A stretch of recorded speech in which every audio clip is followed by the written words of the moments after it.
Good afternoon, Wrestling Inc. Get up, get going. I hope you are thirsty for some pro wrestling punditry because it is Thursday and I'm your Wrestling Inc. managing editor, Nicholas Hausman, joined here as I am every Thursday to talk all the news of the past 24 hours. It's our good friend, Paul Pratt. Paul, welcome back to the Wrestling Inc. To be back.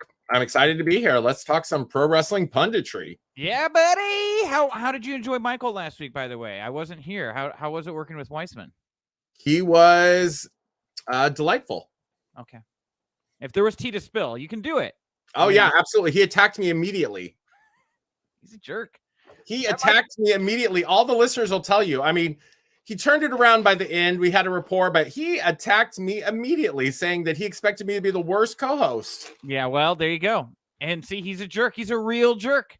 There it is. Proof positive, people. Michael Weissman, professional jerk. Well, I mean, I don't know that I was the worst co-host. I thought I was pretty good, but you know what? I had some strong opinions. Allowed him to play the middle. Hey, it was good. That's how it works. That's called punditry. Well, we got a lot of punditry to get to here. We got a lot of show to get to here. By the way, I'm really happy to see how many people are already filling up our chat room here. Nicholas, my plant friend, popping in. Larry. There should be a third Larry. I watched the Bob Newhart show as a kid. I think there were three, or was that just Newhart? It was Larry, Daryl, and Daryl. Larry, Daryl, and Daryl. Sorry, that was Newhart, not the Bob Newhart show.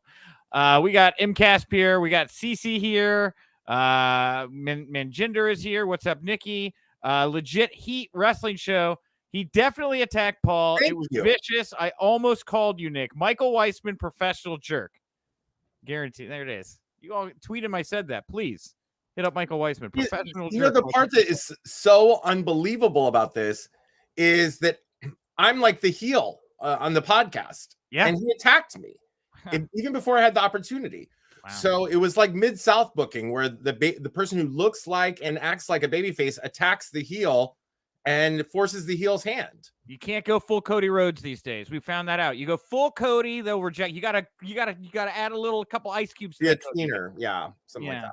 You need a governor on you. Anyway, chat room's open. Obviously, we're having a great time. And Terry Thompson and Nicholas here saying how great you are. Larry jumping in. He also likes Perfect Strangers. We're not going to go down this Nick at Night rabbit hole. I could. I got this Andy Kaufman portrait over my shoulder here, but we're not going to do that. Like I said, big show. News to get to, but after the news block, if you're listening to us in audio form, you're going to hear the audio from my interview with Killer Cross and Scarlett Bordeaux. That's an interview I'd have loved to have done. Dude, I love both of them. I love both of them so much. I've been shooting my shot for a while. Any project they come along, I'm just like, can I get Cross and Scarlett? Come close a couple times. This one was thanks to our good friends at the Wrestling Showcase, happening all out weekend here in Chicago. 8-man tournament. Cross is going to be a part of it. They set this one up. So thank you, Wrestling Showcase. Go support the Wrestling Showcase. It's going to be a big banger show here in Chicago. But yeah, Cross and Scarlett, we talked WWE, AEW. Remember that report that they were booked for Ring of Honor and then they just mysteriously didn't show up? What happened there? You're going to find out in the interview, Paul. Good stuff. And you know what? I have always felt like those were probably the two single biggest misfires with Impact Wrestling in the last 5 years. They could have been so massive. They were incredibly over there. And so I'm glad to see them kind of, for lack of a better term, controlling their own narrative. And I look forward to seeing where they pop back up. Wonderful. And at the end of the show, for everybody, we'll dive into the Wrestling Inc. Daily Mailbag. We're going to look at who you'd like to see MJF feud with if he were to go to WWE. There's more to that when we get there. But let's dive right in. News you can use, news that will leave a bruise. We're going to start with the lone WWE news item here. I figured we'd get out of the way, then we're going to talk a bunch of AEW stuff. The Observer saying Roman Reigns, he's not going to be involved in the upcoming WWE Hell in a Cell premium live event. He is expected to be involved in Money in the Bank and SummerSlam. I heard you go, What caused the sound? Well, it's very challenging to understand how they're going to justify the person that they've invested 90% of their interesting creative into not being part of the next couple months of programming. Yeah, and it's I think the TV and pay-per-view stuff through Money in the Bank and SummerSlam, I'm getting hints that like he'll be doing that, but he's just not going to do house shows, something like that. But definitely like a more reserved schedule. And yeah, dude, they put all of their eggs in this guy's basket for sure. Like that was my thought I mean, too. I'd put my eggs in his basket too, but that's a different story altogether. Uh, Little Pollo Del Mar coming out here today, Paul. Anyway, yeah, no, they did put their eggs in his basket. Say it however you like. And he is, when he's not on the show, like you're losing not just your champion for one brand, it's both brands now, right? That's exactly correct. And that's what I'm talking about. Like they have built him up to be the absolute focal point, not of one night of programming, but both nights of programming. And that is something that can be problematic. It's one thing to have a part-timer do this, but how exactly are they going to build a program towards him if he's not there to play along? In some ways, I get the method to the madness, which is like, yeah, it's on Roman, who's a big name. You keep it away. It makes the heart grow fonder. When he does come back, it feels important. And in the interim, I guess you try to elevate your mid-card champions, your theory. Who's the Intercontinental champ? Ricochet? Oh, Ricochet. Yeah. Yeah, that's great if they do that. That's something that they should have been doing all along. But this is a scenario where it feels like, when they talk about lack of star power, they have not done anything to build people into a star except pretty much Roman Reigns. Right. So, and he's doing very well, and he's carrying that ball quite well. But at the same time, he's got both championships, and I believe in the concept that a title is only sort of worth as much as the defenses of it, and his defenses are few and far between to begin with, and now even more so. Well, and Forgotten MMA saying Roman has all the leverage. WWE has no one else. Randy Orton is he's kind of shuffled into the mix right now. Miz, I still think people underestimate like how much crossover that guy does, but really, yeah, you don't have another Roman right now. And isn't this just part of the cycle now?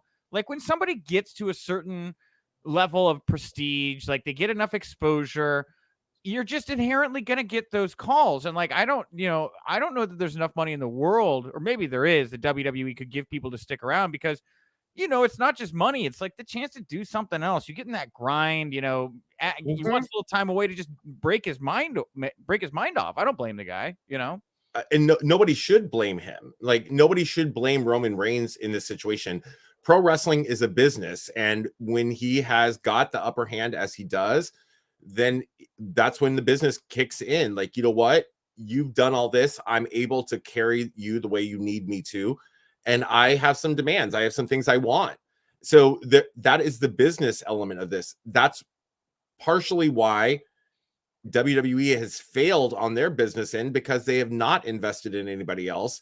And it's probably so lackluster to most of the other people on the roster, what they're being given at this point in time, that's why AEW can just flash them probably not even a matching offer, but if they have some opportunities to go do indies or go do things that are interesting or face opponents that are interesting, people are probably going to jump at that.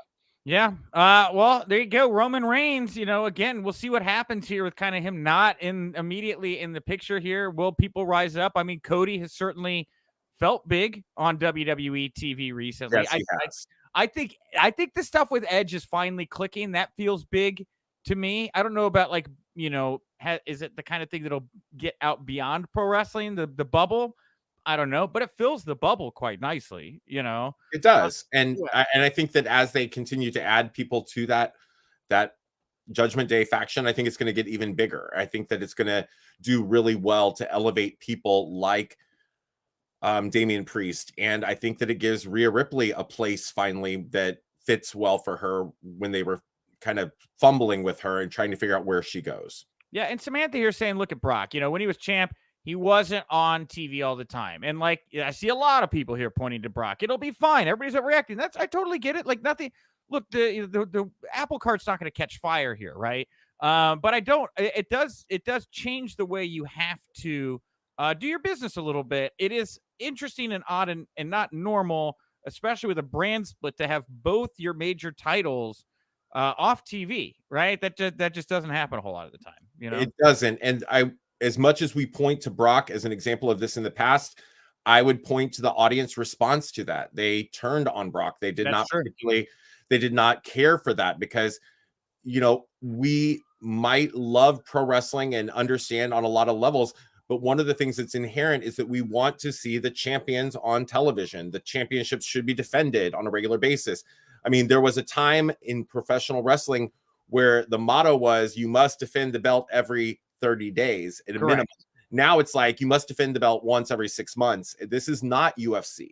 And people continue to push the UFC narrative where, well, they've only defended their belt 5 times in 3 years or whatever. And that's a completely different scenario.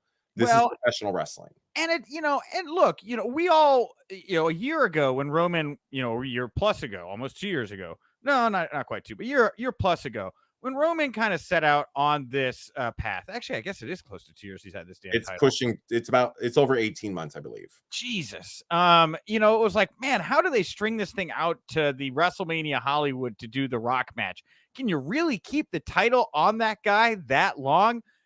I think the answer we're finding out is yes. I think that's it. This guy's gonna get like not quite a Bruno. He's gonna get a third of a Bruno, but he's gonna have a damn long title reign.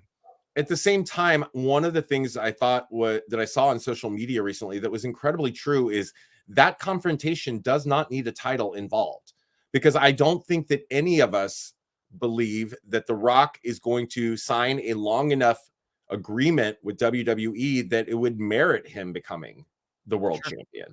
If they remove the title situation from that picture and it just becomes a battle for familial dominance, that is more important, honestly, than the championship in that particular setting. Allow somebody else to have that belt and allow that to just be for who is truly the head of that table.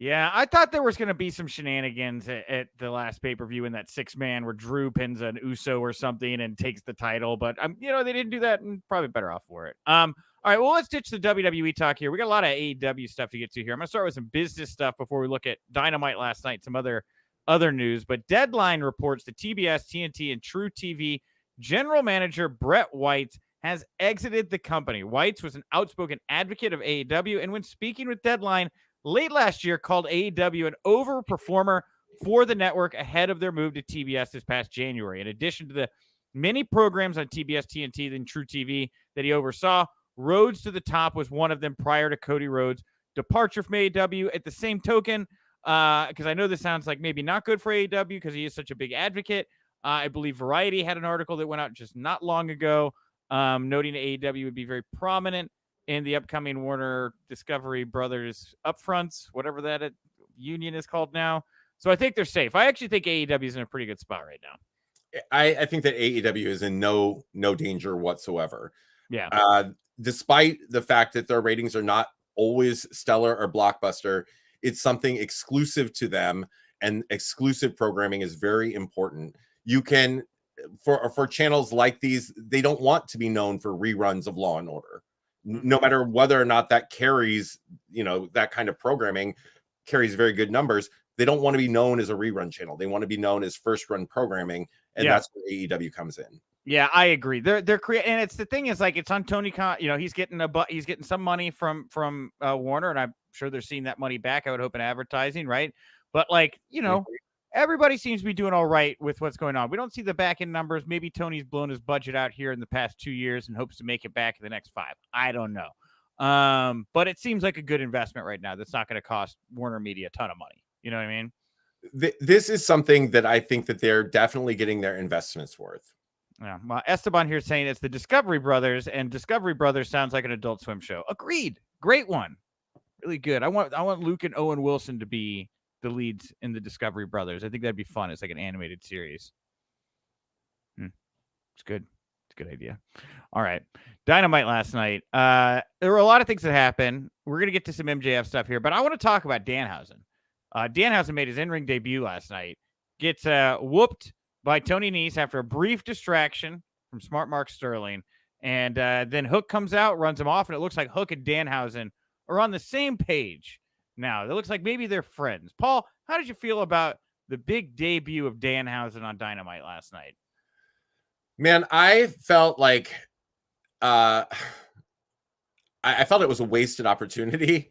You know, he was brought out and crushed in a squash match for all intents and purposes, and they can, you know, rewrite that however they want in their history. But unfortunately, that is the reality of his on air wrestling debut.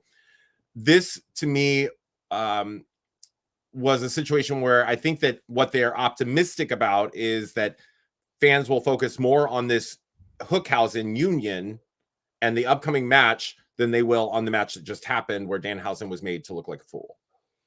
Yeah. I liked it. I thought it was, you know, what are you gonna do with Danhausen? I think I think he's fully healed. I mean, he wrestled and fell down and stuff. I know he wasn't injured that long ago.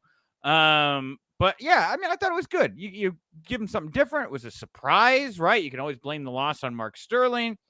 Yeah, we'll see here. The odd You can blame a loss in a 4-minute match on Mark Sterling. Why do you think they did this? Do you think they just kind of realized they'd hit a limit with Hook where it's like, man, we've done the same thing like 12 times in a row right now. We're worried that it's going to start to burn people out. We got to do something different. Like, what do you think the method is here?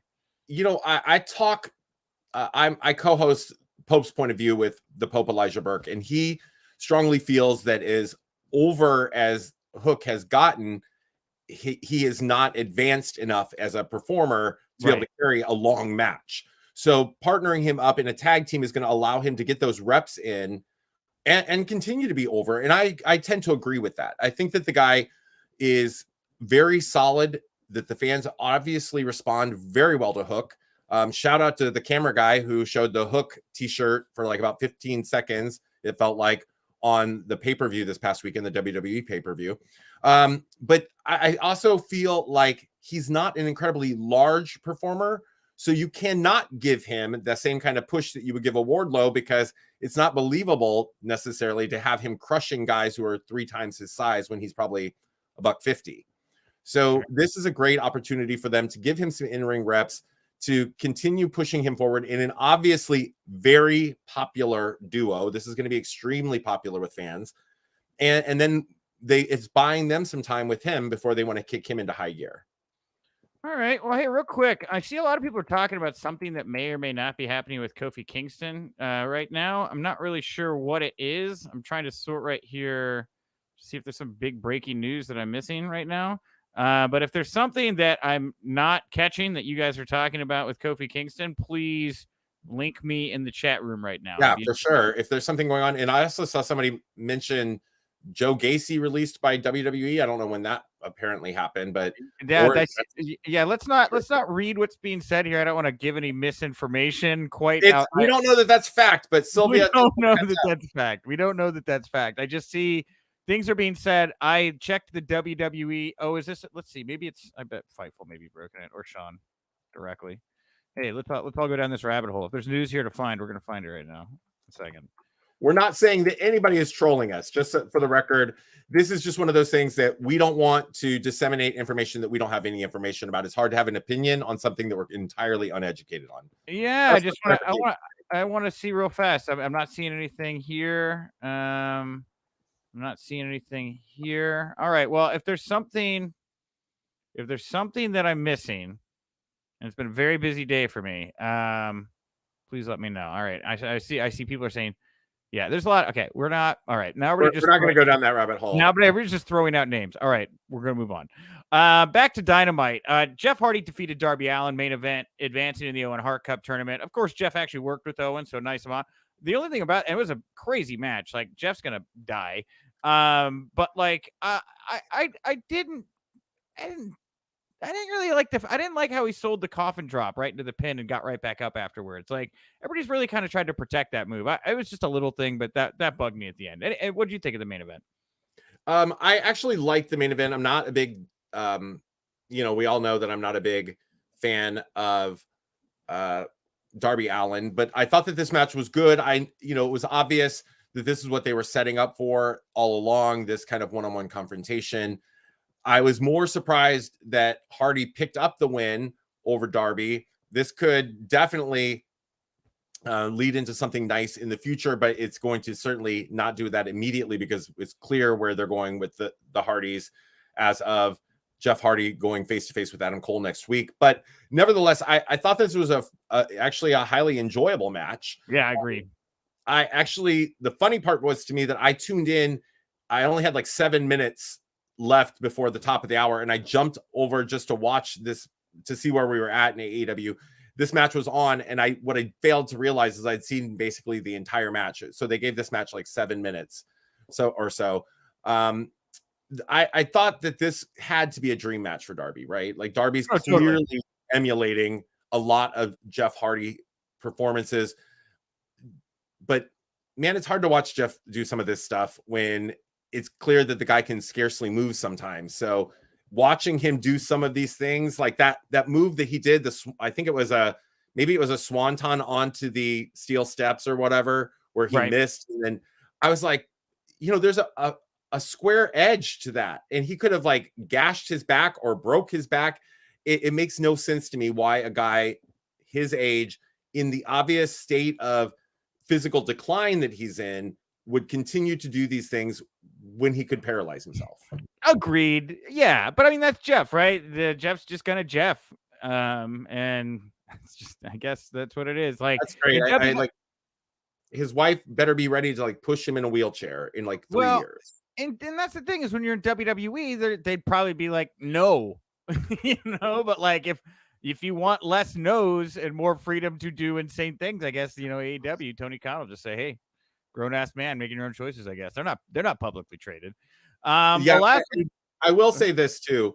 They were in a tournament. So for the one match in this full tournament to have like no rules or whatever, that did not make sense to me. Why must every show have a major gimmick match? I think that's what fans want. I think that Tony would just sit here and probably give you a 20-minute response about Memphis wrestling or something like that. Yeah, and I would discard it.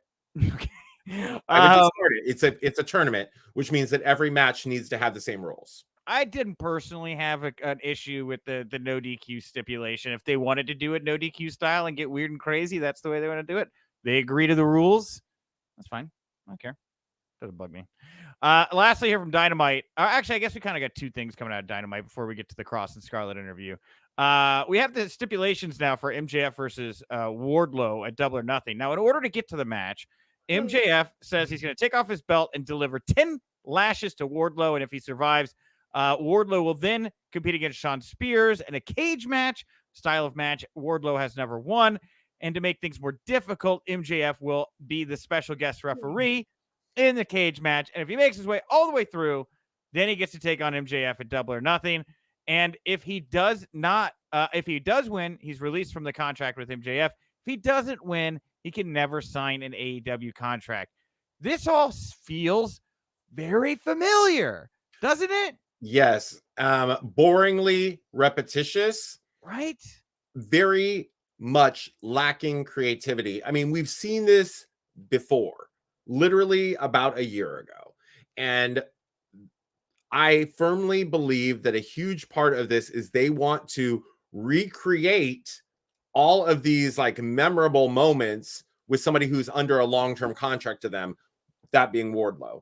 They want to, this is an effort to begin to erase Cody Rhodes from their lexicon by recreating what Cody had just done with somebody new. If you're going to make these kind of stipulations, at least make it feel different in some capacity. It feels exactly the same, dude. It really does, doesn't it? Man, yeah. That said, I will tell you that MJF playing the baby face in Long Island was brilliant. This was one of the most entertaining segments that I've seen in a long time. By far one of the most entertaining contract signings. It showed what gold MJF is on the microphone and how he is able to manipulate an audience on either side. I loved that about it. And also the lead into this, which was the Dark Side of the Ring spoof, was brilliant. Yes, agreed. All right, lastly here, real quick before we get to Cross and Scarlet again, it's going to debut about 5 minutes over on the YouTube channel. So we're going to do the commercial break after this. We'll come back. We'll do a little mailbag before you can go check out the Cross and Scarlet interview. But the Observer saying AEW is expected to bring back Blood and Guts. No set date when. course, it could wind up being the Jericho Appreciation Society. There's 5 men in that faction. They stared down 7 opponents, the mix of Santana, Ortiz, and Blackpool Combat Club, and I think it was the Best Friends in there. So that looks like it could be the cage match. I think we're all waiting to see how William Regal says blood and guts, like he used to say War Games, and then Moxley and Bryan and Yuta, and they're all going to bleed buckets in this big cell, and everybody else going to bleed too. And that's it. Maybe they do it a double or nothing. I don't know. I don't know when it'll happen. Look, whatever is involving Blackpool Combat Club, I'm in for. That group has really captivated me. I have not been an overtly huge fan of Jon Moxley in general. I do like what he brings to the table, but in terms of like being a specific fan of him, not as much. Daniel Bryan, Bryan Danielson, I'm on the fence about always. I enjoy him, but I'm not an overt like fan. Whereas, for example, I am a fan of Eddie Kingston. I like Eddie Kingston, but this combination has been so good that whatever they're going to be involved in, I'm going to be interested in. This episode of the Wrestling Inc. Daily is brought to you by Raycon.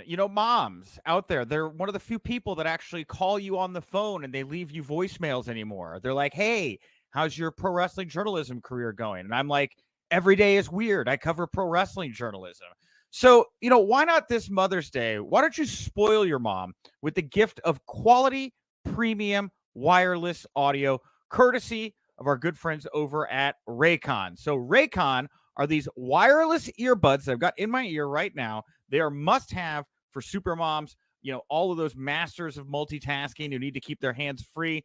With Raycons, they can stay entertained listening to their favorite podcast, music. They can take phone calls. I was just doing that in the other room. You got this vivid voice technology, all of it hands-free. Look, wearing them, not touching anything. They're user-friendly for moms that aren't used to like wireless technology. Easy to set up. I just opened up the case, which was super easy to do. And then, boom, on my phone, I went over to the Bluetooth area. It said everyday earbuds. I connected, and I'm listening to the music, and I'm talking on the phone. And this right here is great. They got all these different color options you can pick from. I chose black, like the black color, but you can find mom a color that suits her and her personality and her style. You're going to get these optimized gel tips. They're going to make sure that your earbuds fit perfectly in ear. You get to choose from one of 5 sizes. And trust me when I say this, they're not going to budge. Okay, they're not going to budge. Watch me. No budging. I'm swinging my head around.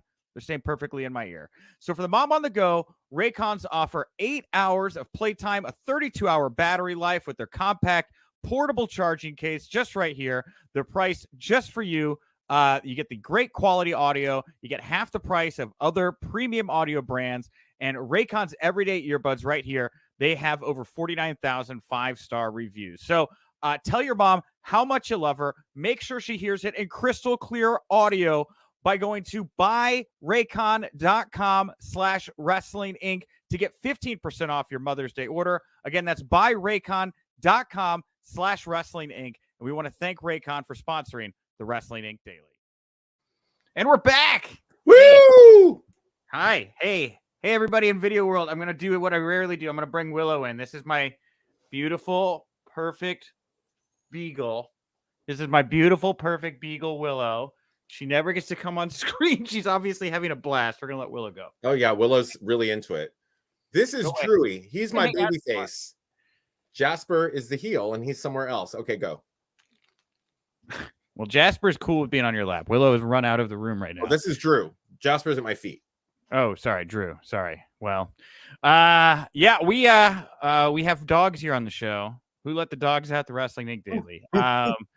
All right, let's dive into the mailbag real quickly here. By the way, thank you to Cross and Scarlett. Great interview. It's debuting momentarily over on YouTube. If you want to jump out of this, jump to that, or hang out here while we finish up, then go watch that later. Whatever you want to do. We're gonna be done here pretty quickly.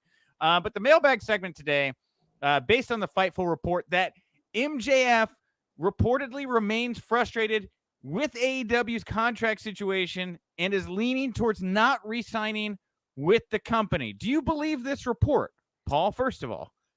I think that MJF means it when he says that he wants to go where the money is. I do believe that.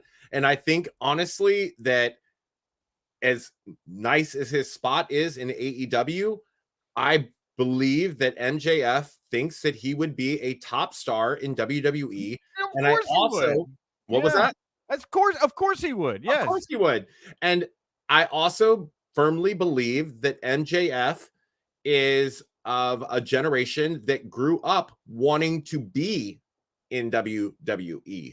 So, of course, I think that all of those things have a basis in reality. I also think that he's needling Tony Khan with these sidebarbs that are presumably not pre-approved in his promos, because he knows that he's in a position right now with that company he can get away with pretty much murder.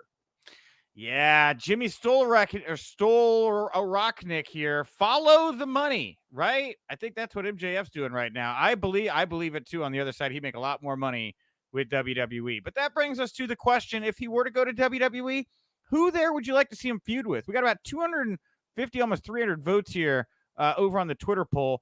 35.7% say The Miz, 31.4% say Cody Rhodes, 23.6% say Roman Reigns, 9.3% goes to everybody else. A much tighter poll than I was anticipating.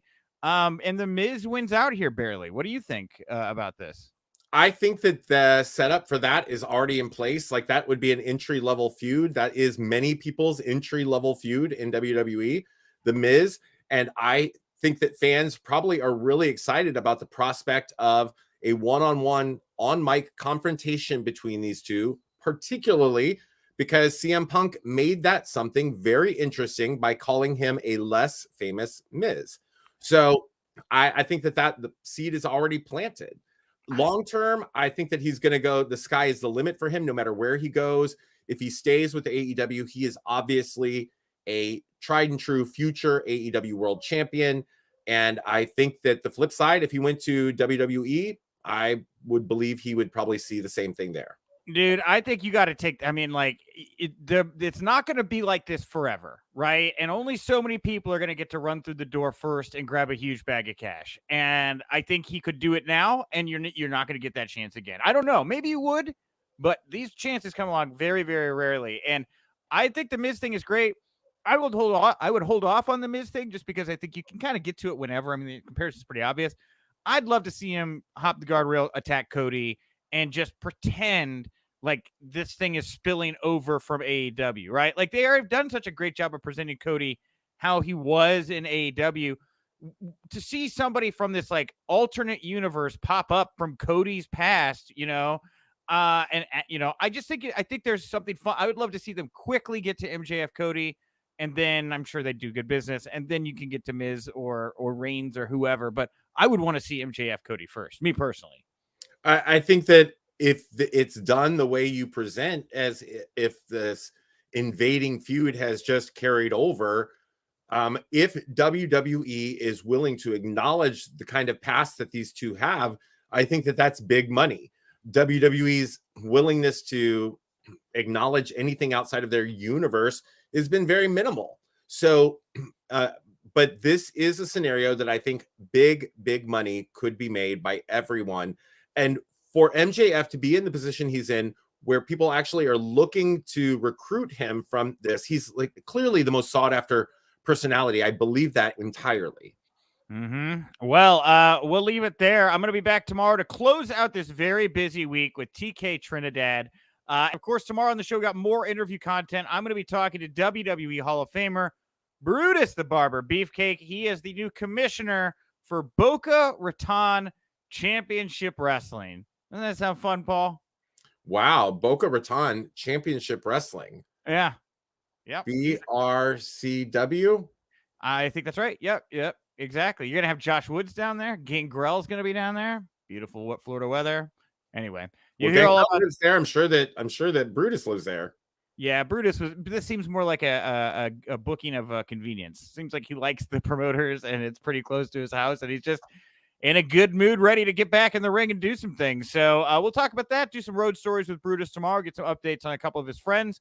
Of course, you like the Wrestling Inc. Daily. Support us, whatever podcast platform you like. SupportWrestlingInc.com or all the socials. And come back here tonight for a late night news discussion with the Wrestling Inc. podcast. Every night, Monday through Friday, the Wrestling Inc. podcast. Paul, is there anything you want to put over here before we wrap up the show today? Yes, I still am promoting my Pro Wrestling Illustrated column in the current issue of Pro Wrestling Illustrated with Becky Lynch on the cover. Go pick it up. And of course, follow me on Twitter, the Glamazon PDM. You can see all of my fantastic commentary on professional wrestling there, because that's almost all I talk. Or follow my life in pictures on Instagram/Pollo Del Mar fans. All right. And I'm at Nick_Houseman over on Twitter. Thank you all so much for tuning in. I'll talk to you tomorrow. And remember, if you winked,